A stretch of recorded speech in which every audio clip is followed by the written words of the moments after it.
Bw'oba wali otuuseeko mu kibuga Mbarara tolema kumanya omugga Lwizi kubanga kye kimu ku bintu oba ebifo ebisinga obuganzi mu kibuga kino. Omugga Lwizi bw'ogutuukako ofuna empewo empeweevu saako n'okuwummuza ebirowoozo nga tonnaba na kulowooza ku ngeri ki gy'otuuseewo. Weewaawo ddala amazzi bwebulamu anti oluvannyuma lw'okuyita mu ttale perekatya w'omusana enfuufu otuuka ennyonta ejula okukutta naye nno mwana wattu bw'otuukira ku mugga Lwizi ofuna obulamu obw'enjawulo.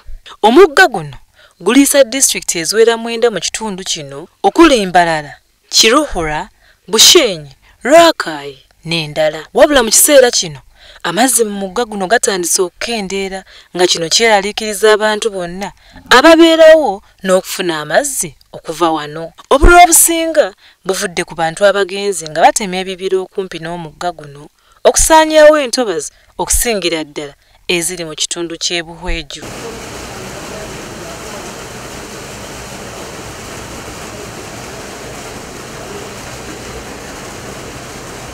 Abakungu b'ekitongole ky'amazzi ekya National Water and Sewerage Corporation nabo kaakano basala ntoto okulaba butaayi bafuna amazzi agamala okuweereza ekitundu kino anti mangi ku go gabadde gava ku mugga guno.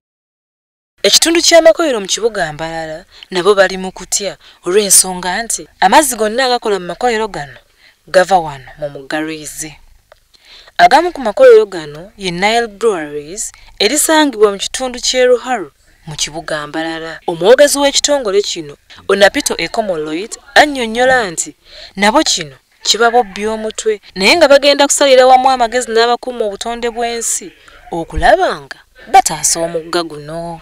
Omugga Lwizi gwe gusinga obuwanvu mu kitundu kino nga guviira ddala mu disitulikiti y'e Mbarara, Ntungamo, Shema, Buhweju n'oluvannyuma ne guyiwa amazzi mu nnyanja Nalubaale.